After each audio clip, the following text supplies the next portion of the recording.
您上台致辞。 Thank you. Saudari Hannah Yo, Selangor Assembly Speaker and also the local State Assemblywoman. Saudara Tony Pua, the MP for PJ Utara. Saudara Chong Chen Ren, the MP for Bandar Kuching. Saudara Ng Si Han, the Adun for Kinrara. Oh, of course, Saudara Gobin has just arrived. Let's give him a round of applause. Tuan-tuan puan-puan yang dihormati sekalian, selamat malam dan salam bersih kepada semua. Terima kasih, Perikle, Sekretari Kle, Malay Wanakum. 各位亲爱的书报同胞，大家晚上好。First, let me thank all of you for keeping the Malaysian dream alive. I think you all deserve a round of applause for not giving up, for keeping the faith, for holding on to the dream.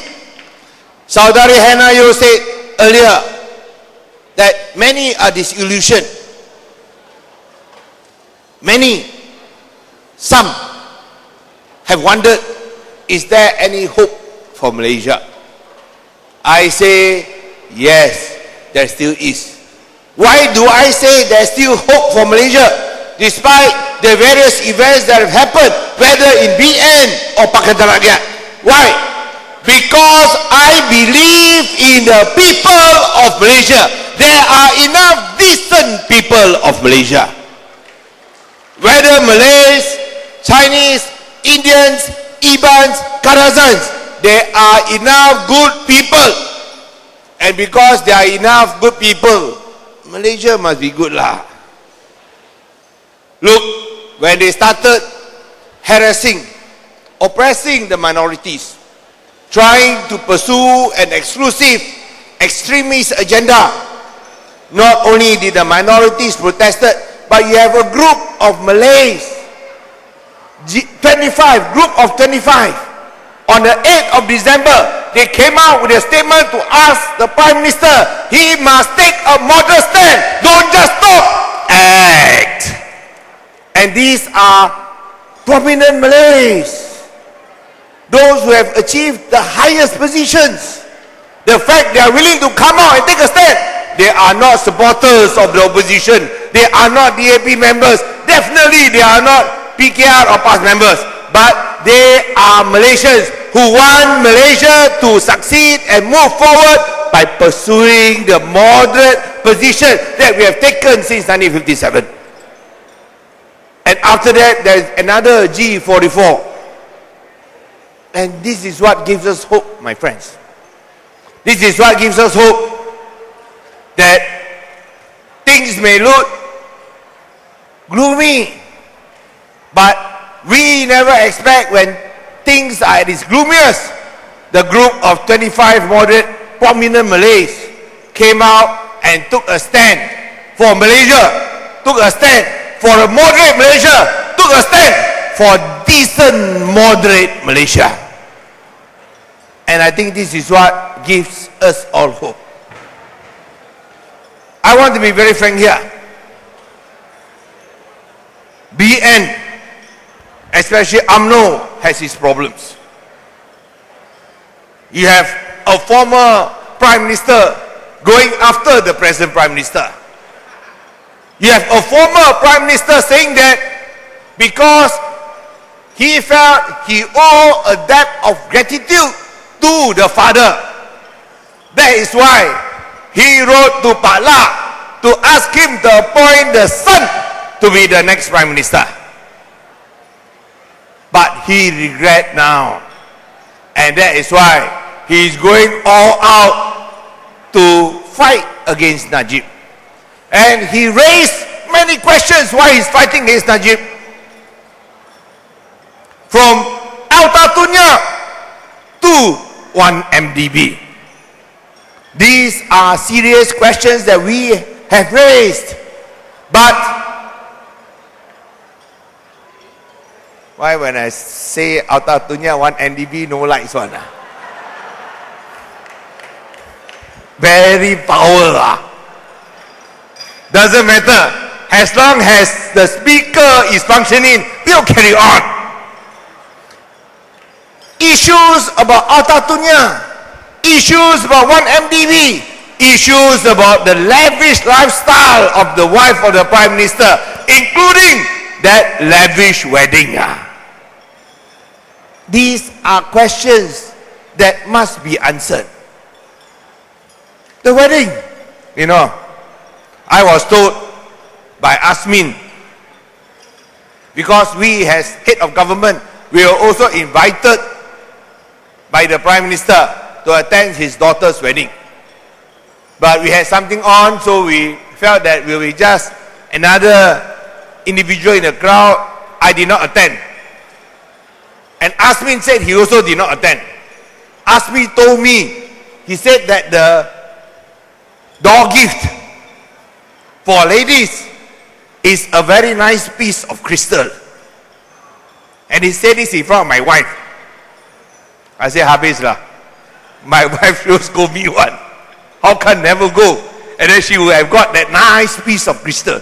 One, he told me, he said, one of the finest pieces ever. Ladies and gentlemen, I think there's one thing that Mahathir said that perhaps deserves to be repeated. Mahathir said, when his sons got married, nobody remembered how lavish the wedding was, because he had the typical orang utara style, or some say the Penang style, kedekut, very stingy. But now, when the present Prime Minister, what daughters got married, everybody talk about it. The talk of the town, the talk of the country, the talk internationally. I think as the Prime Minister, he must explain. You all agree or not? Yes or no? How much did he spend for the wedding? Where did he get the money? I think he should come clean. This is not what I said. This is said by Mahathir. And if Mahathir asks these questions, Najib must answer. Not just only the daughter's wedding, not just only 1 MDB, but also the case of Alta Tunya. Mahathir may be a Johnny come lately. Only now he raised these questions because he has an agenda. He wants to topple Najib. Whether he succeeds or not, everybody has their theory. I think very difficult lah, because Najib controls all the UMNO divisions. But he will damage Najib. And for me, for us who have raised these questions many times, we think that even though Mahathir is a Johnny come lately, only now ask these questions, at least we think for a change, Mahathir asked the right question. Yes or no? Yes or no? You know, we have unbridgeable differences with Mahathir. We are on opposite sides. But I think, truth be told, if he asks the right questions, raise the right issues, we should give credit where it is due. Yes or not? Yes or not? So, for the first time in history, let's give Mahathir a round of applause.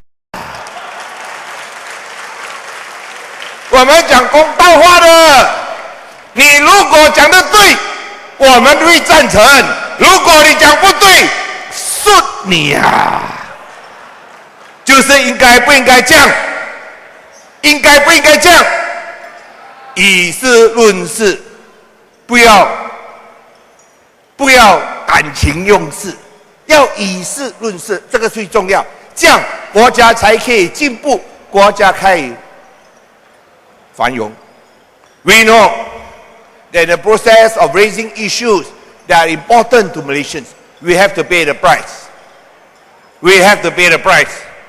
Tony Pua here has paid the price. Tony Pua has not only been charged in court, he has become the first person in Malaysian history to be sued by the Prime Minister.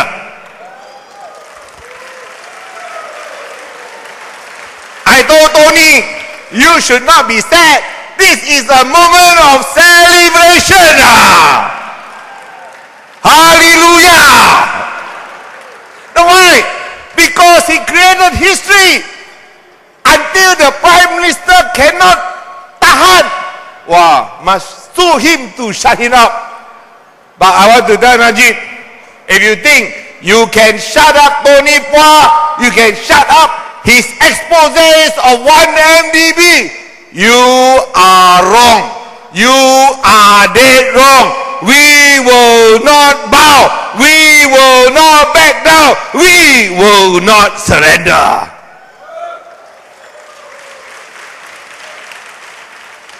I'm sure Tony afterwards will talk some more about 1MDB lah. Maybe after that kena saman sama lah. But you know lah, he will say, carry on. Sue. After all, he's not doing all the work. Gobi doing all the work.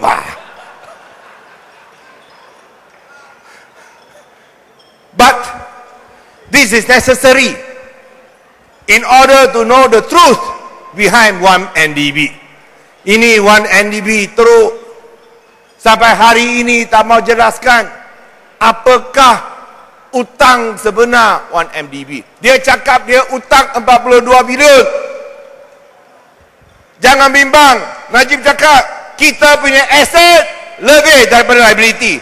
Aset 52 bilion, liability 49 bilion. Jangan bimbang. Cukup aset untuk bayar liability. Aset 52 bilion itu benar-benar 52 bilion dah. Macam mana dapat 52 bilion? Dia main angka saja. Saya accountant, saya pun tahu. What did they do?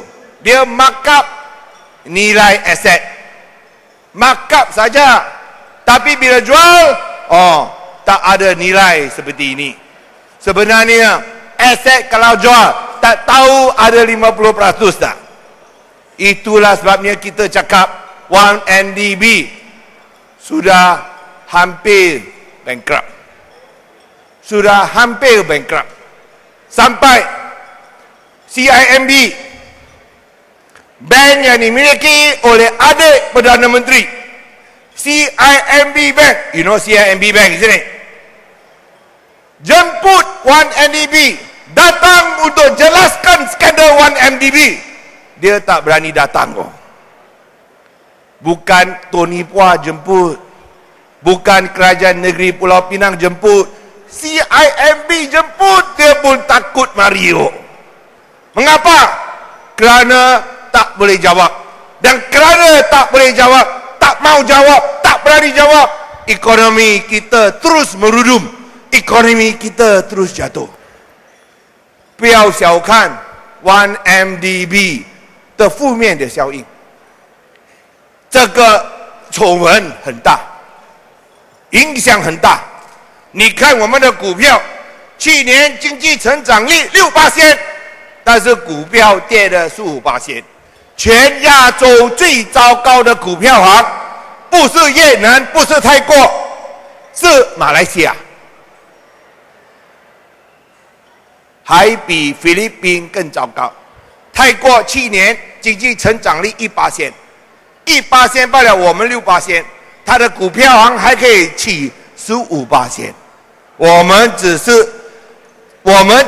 成长率6%，跌15%，为什么 ？1MDB， 还有我们的马币呢？马币是不是跌得很厉害？以前1块新币可以换2块2，现在几多？2块7哦。为什么 ？1MDB 没有信心。Don't underestimate the negative impact of 1MDB. Last year, Malaysia enjoyed an economic growth of 6%. If there's an economic growth of 6%, at least the stock market should have gone up by 6%. Last year, did our stock market go up by 6% or not? No. Bursa Malaysia, the index, composite index, went down by 15%. The largest drop, the worst performer in Asia, Malaysia. Even Thailand, economic growth only 1% because of the military coup d'etat and instability in southern Thailand. Economic growth only 1%, but their stock market went up by 15%. Why? Why is that happening? 1 MDB. 1 MDB is not one Malaysia Development Berhad.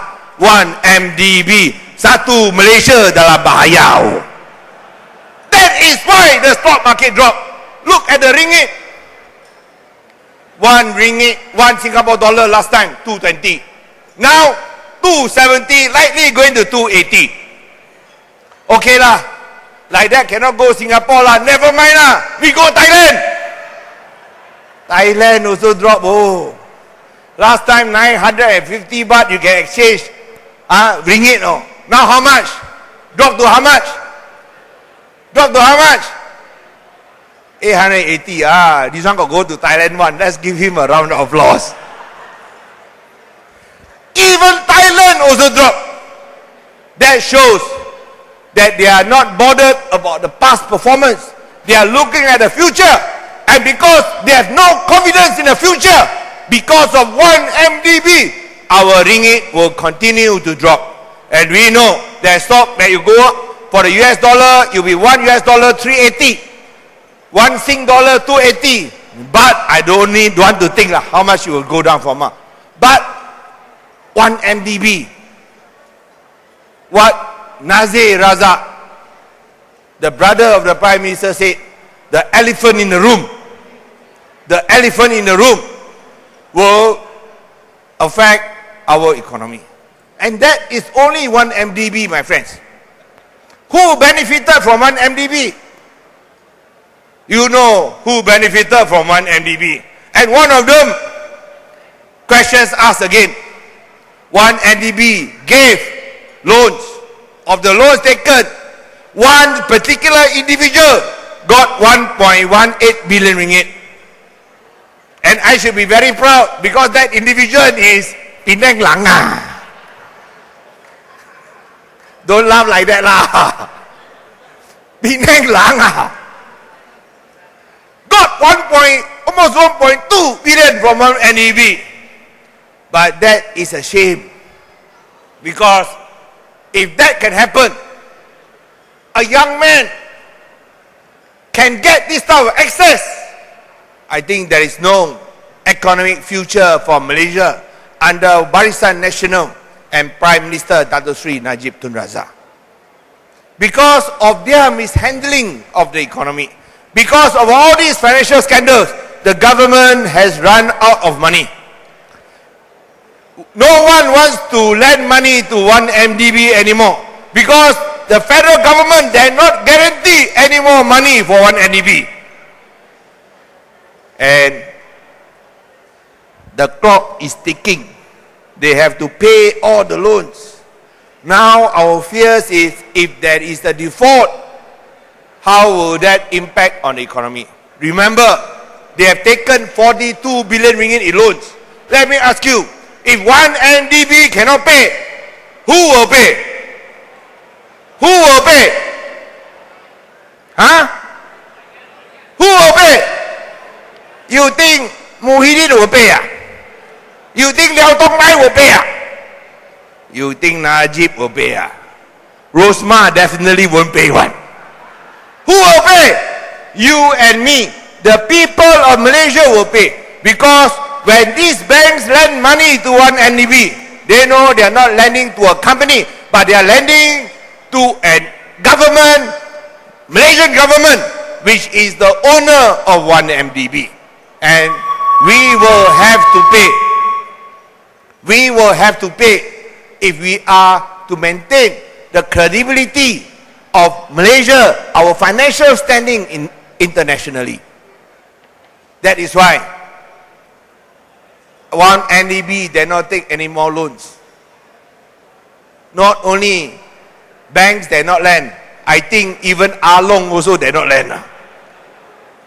That That is the situation we face nowadays. And because they don't have money, what is the government going to do now?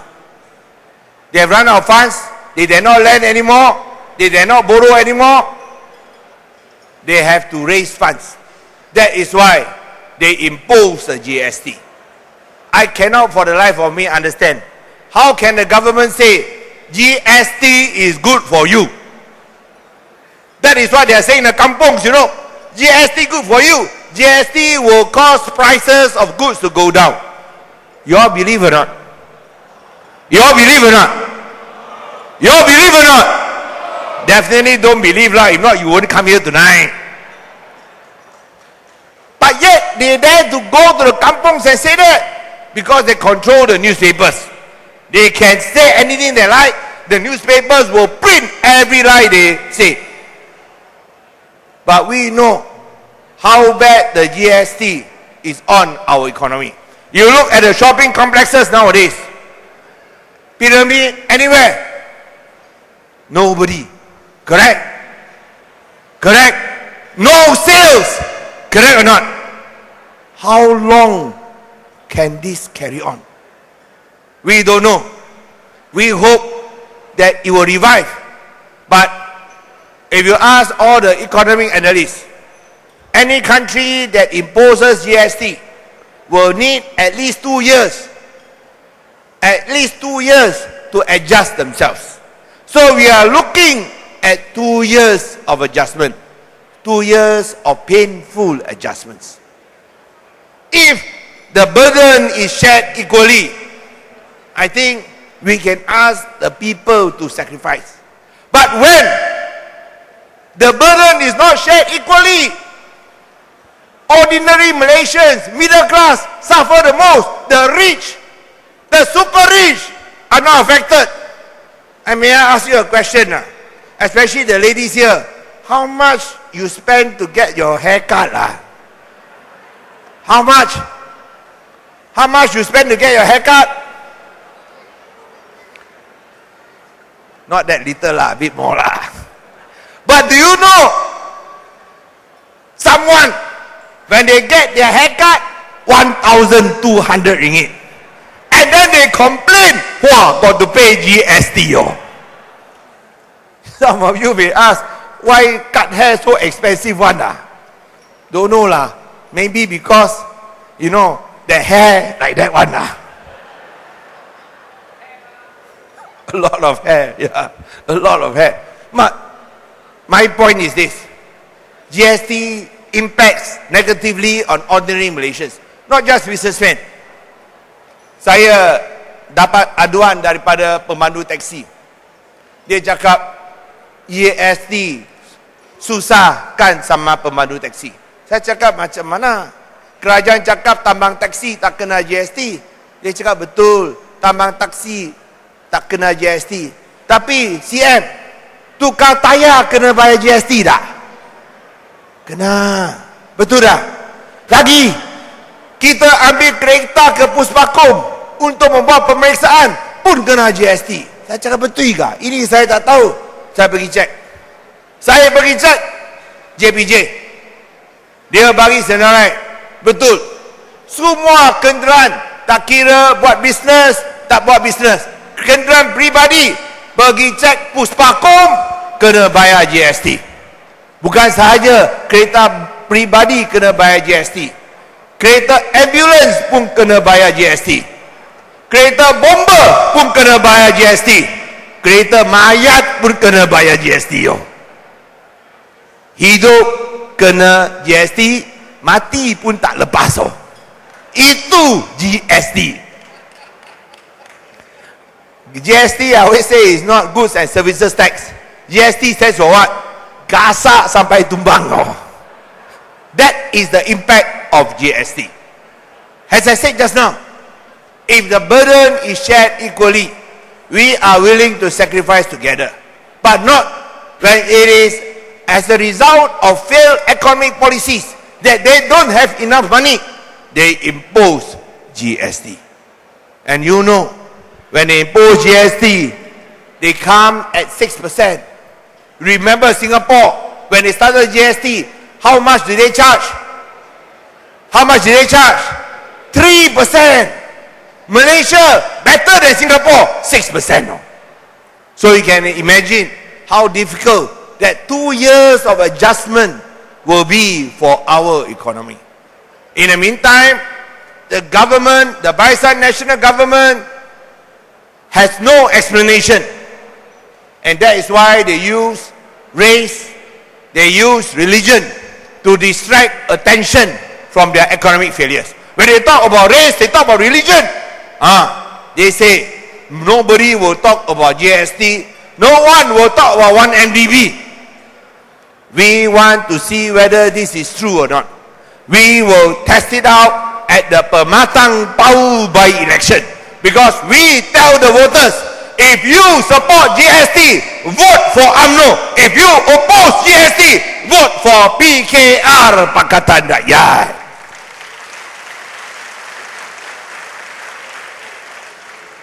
We know there are many questions about Pakatan Rakyat, and I want to be frank here tonight that we want to maintain the original Pakatan Rakyat, the one that we supported in 2008 and 2013. For those who try to change, to try to distort, to try to pervert the 2008 and 2013 version of Pakatan Rakyat, we say, we will not allow you to do so. We will fight you if you want to do that. Because we believe that when we won 52% of the voter support in the last general election, it was based on the original Pakatan Rakyat that unites the people, that is inclusive, that wants to fight corruption, fight abuse of power, and respect the dignity of every Malaysian, regardless of race and religion.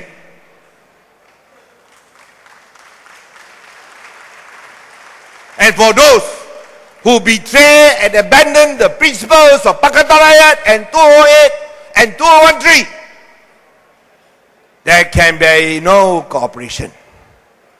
There can be no cooperation. Because if you betray these principles, it is no different from you working with UMNO Barisan Nasional. So rest assured, DAP will stand firm. DAP will uphold the principles and ideals of the 2013 Pakatan Rakyat, where we won 52% of the popular vote in Malaysia. And we will prove that in Penang. We will prove that Malaysians will support a government that can deliver and not just talk. We will also prove in Sarawak that the people want good governance, not some extremist or racist agenda. Whether Malays, whether Chinese, whether Indians, whether Kadazans, whether Ibans, we all share the same dream. And what is that dream? We want a better life. We want a brighter future for our children. That is every Malaysian dream. Right or not? Right or not? And we are willing to start in Penang. We are willing to start that dream in Penang. First, that dream will serve to unite all Malaysians, regardless of race and religion, based on common principles of freedom, of justice, of democracy, of integrity in leadership, and of respect for human dignity.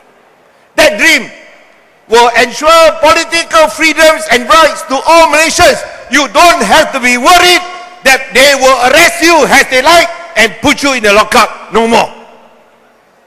That dream will ensure economic justice so that our resources will not be stolen by robbers and bandits, but will be shared equally with all Malaysians.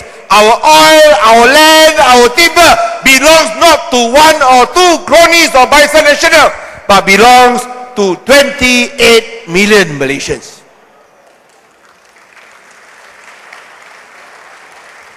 And that dream will encompass social compassion and harmony, where we respect diversity and we believe that diversity is strength,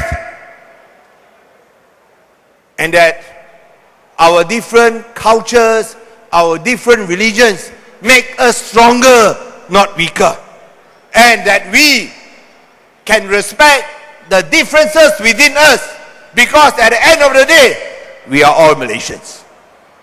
And finally, that dream should ensure human dignity to all, to give us the freedom to express ourselves, the freedom to be the best we want to be, the freedom to realize our potential, the freedom to enjoy equal opportunities so that we can enjoy success and live with dignity as first-class Malaysians. We demand nothing less than to be treated as first-class Malaysians, because enough lah. We will not be bullied anymore. Correct or not? Don't bully us again and again. We are citizens of Malaysia. We are loyal to the country. And we want Malaysia to be better. That is our dream. You want to share the dream with us? You want to share this dream with us? Do you want to share this dream with us? That is why we are organizing the Impian Sarawak dinner. Because to make this dream a reality, we have to go to Sarawak. Sarawak is the key to change. And I want to thank every one of you for supporting a dinner where the funds will not be used here, but be used in Sarawak to bring about change. And I thank every one of you from the bottom of our hearts to show to our Sarawakian brothers and sisters that they are not alone. They have been neglected, they have been marginalized, they have been ignored. But Malaysians in Peninsula remember our Sarawak brothers and sisters. And I think that is why we ask them, let us change Malaysia together. We have a new member who will be sharing some of his thoughts today, Sanjan Anadait, who has come all the way. He's a Bidayo from Sarawak. I'm sure he will be telling you why he joined the DAP, why he believed in the Sarawak dream, why he believed that the Sarawak dream is part of the larger Malaysian dream that involves every one of us. Chinese, Malays, Indians, Iban Karazans, whether from Perlis, Johor, or even from Selangor. Never give up. Never surrender. Because if we do give up and surrender, that is what Barisan Nasional wants. And we must not give it to them. The time has come to take a moderate position. Barisan Nasional is very clever in trying to disunite and break up Pakatan Rakyat. But I think the time has come for us to take a stand. To take a stand that we want nothing more, nothing less. Good governance, integrity in leadership, and accountability and respect to the people. That is not too much to ask. But that is something that Barisan Nasional cannot give us. Barisan Nasional does not offer us any future. They steal our future. I was telling a young girl just now, we are fighting for your future. Because we believe your future should be great, your future should be bright. We don't want a government that eats our young. We want to nurture and foster our young. That is the Malaysian dream. So once again, I want to thank everyone for coming here. And I have to rush back for Pematang Pau by election. But I want to say this. Don't ever believe everything you read in the media nowadays. We will continue to keep that torch burning. I also want to invite all you to come and visit Penang. Just as Hannah Yo will be visiting Penang tomorrow. See for yourselves what changes that we are bringing. and don't believe anything the paper say. We are working to make Penang better because we believe Malaysia can be better. Thank you very much. Terima kasih. Nandri. Wanakkam.